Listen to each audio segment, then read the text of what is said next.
The world's going to fight against you if you walk with God. If your walk with God is not close, or if you are prideful, then the Lord will bring affliction and trouble to you in order to humble you. Either way, the believer has trouble, whether you walk with God or whether you don't. Now, nobody looks to be afflicted. If you're looking to be afflicted, please, once again, see me for prayer, because there's something, what's wrong with you is no small matter. You don't have to look for it. Trouble will find you. You can just stay home, save the gas. Trouble come knocking on the door. No one looks to be afflicted. But by the same token, in fact, we look to get out of affliction. When I see affliction coming, I duck. But we have to be careful what we're willing to do to avoid tribulation and affliction in this world. When we stand with God, the world is going to resist us. But to deny God, to avoid tribulation, will most certainly result in affliction in the world to come. Basically, you got to choose where you want your affliction, here, or do you have enough faith to really believe that there is a world to come? And obviously, I'm not speaking about the troubles that we bring on ourselves through our own bad behavior. 1 Peter 4, verse 15 is very clear on this. Let no man suffer as a murderer or a thief or an evildoer or as a troublesome meddler, a gossiper. However, if anyone suffers as a believer, he is not to be ashamed, but glorify God's name, for judgment begins in the house of the Lord. Jack Phillips, the Christian baker who is being sued for yet a third time, is a perfect example of what I'm talking about. They're after him again. In fact, there's a group that is raising money for his defense fund, which I encourage you to find out. And in fact, I'll find out and have it next week. I'll be definitely donating to the cause. We need to defeat this. He has chosen to stand against the tsunami of homosexual fascism that is sweeping across this nation, that seeks to compel people not simply to accept, but to participate in this behavior. Many others in the body of Messiah, the church, have chosen to go along and to get along. They have embraced homosexuality under the banner of love. We have to love. They perform marriages and ordain those who participate in this behavior with impunity.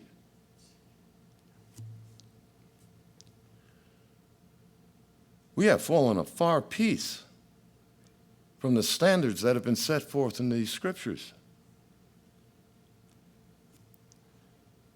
Pastors gather at the death camps of Planned Parenthood and pray for the safety of the murderers. It's astonishing. There is little difference between them and those who have followed these dark paths throughout the history of Israel and of the church. Sorry.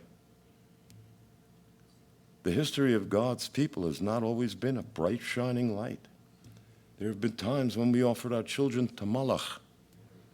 There are times when we went to the high places of Baal. And if you think that's Old Testament stuff, turn on the news.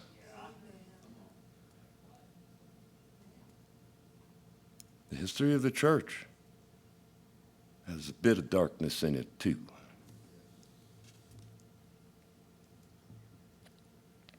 These are evil leaders who lead people astray with fanciful and enticing preaching.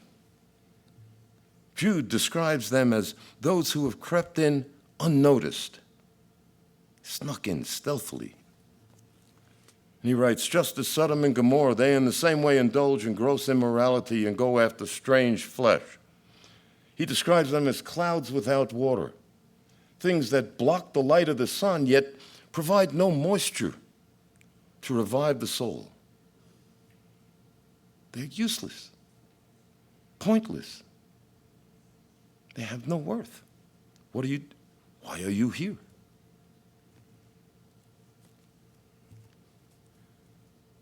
The time of great tribulation is a judgment against the entire world, but it begins in the house of the Lord.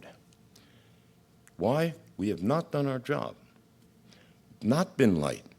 We've not been salt. We've gotten lazy. We've gotten comfortable. We have produced theologies that, just like the world, rejects the entire notion of humility and meekness. Yeshua felt that, so that I don't have to. Yet we see the same anav, afflictions, visit the apostles.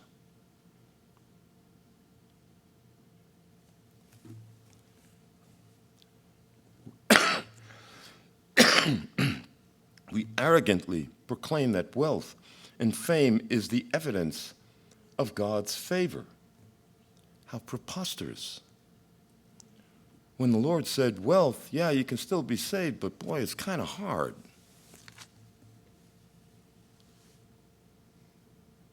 And if you think this gospel of prosperity to be dead, you do err, being unaware. I'm sitting in my study this week, and I'm preparing this message. And my blessed wife, Mary, walks into the study, and she's laughing hysterically. It's uncontrolled. She can't get any words out. And as I'm watching the woman simply come undone in front of me, of course, I start to laugh. And now the two of us are laughing like a pair of idiots, and I have no idea why. See, at least she knew why she was laughing. I'm just sitting there, and it's contagious. When you see somebody laughing and they can't even catch their breath, you start to laugh. I don't know why, because, I thought she was going to die. She's getting red. She couldn't breathe. Finally, she composes herself and says, Burt, you're doing it all wrong. And I went, it's not the first time. Is there a context? What am I doing all wrong? And she explains an ad that she just saw on the TV, where Peter Popoff is selling miracle spring water,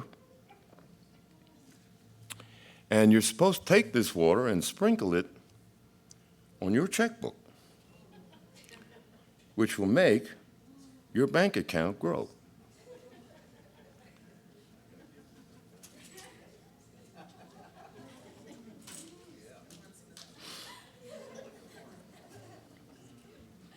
Go ahead, let that stew a little bit. Let it foment in your head for just a second. You'll probably only lose a couple of IQ points. Which is not entirely false. If you purchase this stuff and sprinkle it on your checkbook, his bank account grows. So there is an element of truth within this utter foolishness. It's astonishing.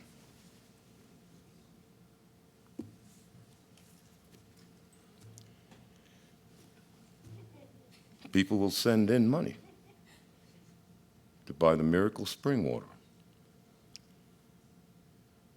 And when they sprinkle it on their checkbook, it'll make the check ledger illegible. And they won't know how broke they are. Maybe that's the formula for working. The foolishness is profound. It's not alone. These things have been pronounced by so many.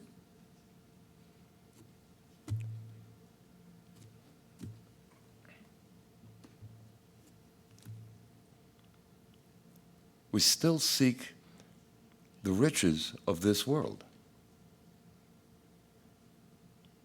We still hold that up as the evidence that God is with us.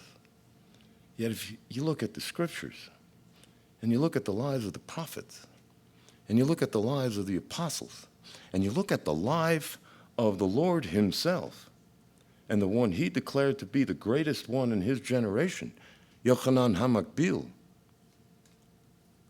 we don't see men dressed in stately garments,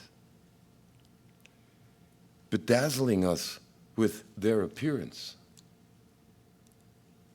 Herod was of a similar ilk. He would dress in robes that had threads of gold that were weaved into them. And his addresses took place during the midday so that the light of the sun would shimmer off his robes. And he looked like a god, but he was a despot.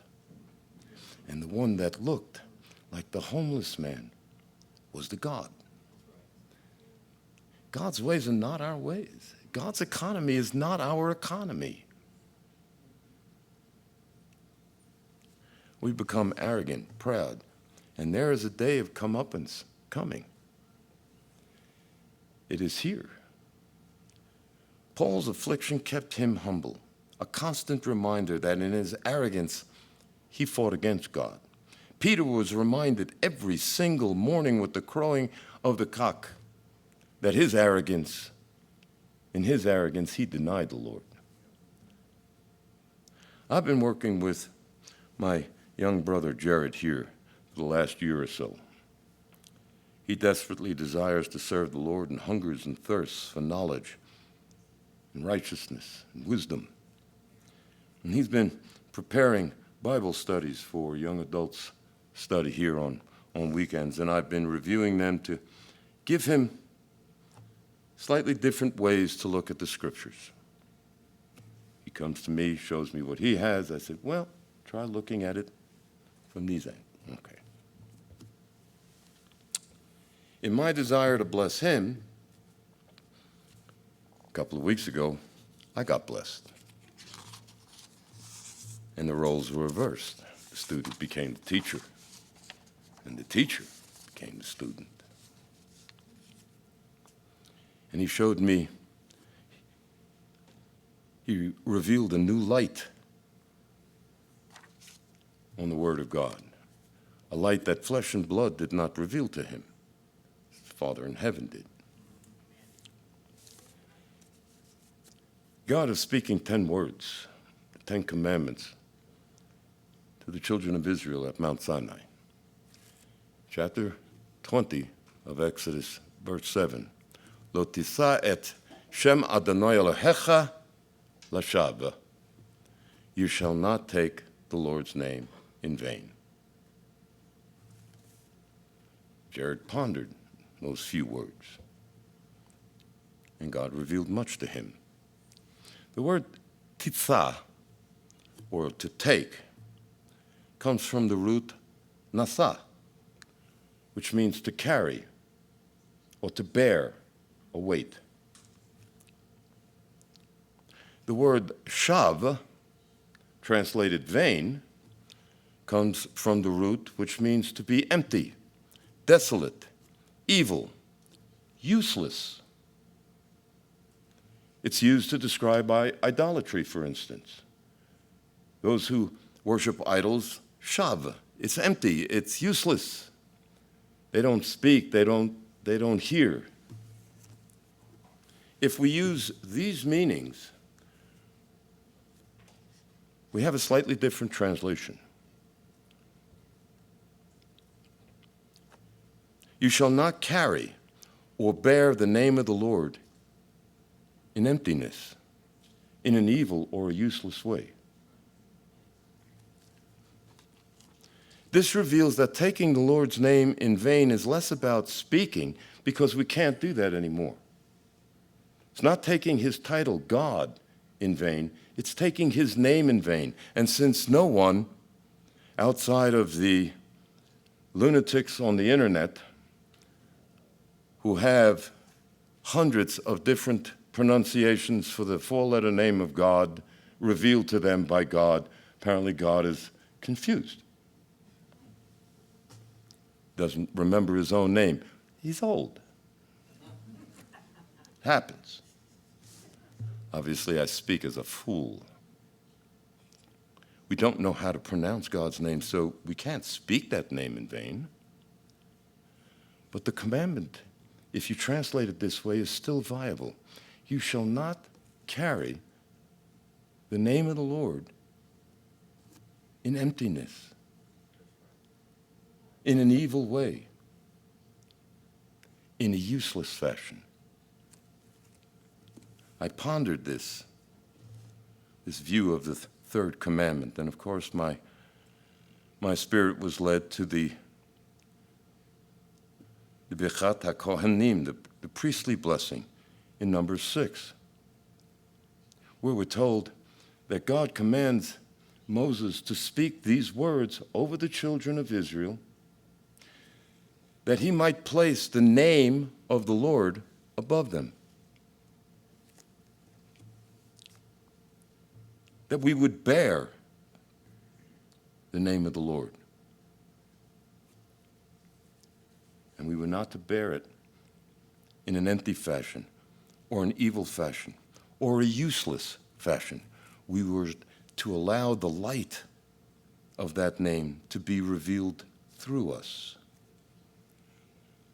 Single greatest sin in Judaism is what? Murder? No. Adultery? No. David HaMelech was guilty of both. That's not what he's rebuked for when Nathan comes to him. He's rebuked for this.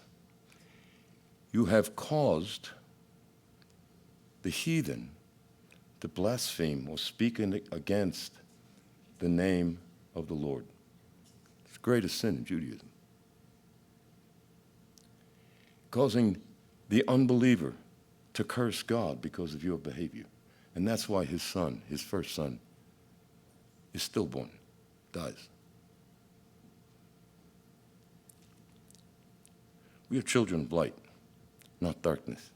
Our actions should reveal, not obfuscate, the presence of God within us. The very word glory, kavod, comes from the root weight. To carry the weight of God's glory is no small matter. It requires that while we live in this world, we resist the temptation to become part of it. That temptation is strong, and it's growing stronger. The consequences for not becoming part of this world are going to become more harsh as these latter times unfold. The costs for walking in the ancient paths are revealed in the man Jack Phillips, a man of remarkable courage who could have easily said, "Oh, fine," and saved himself a lot of grief, but said, "No. Though all others forsake you, as for me and my house, we'll walk with God."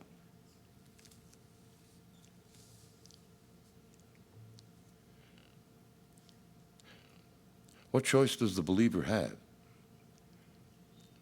What will we do if we leave the Lord? Who else has the words of life? What would you do right now if all of a sudden this was taken from you?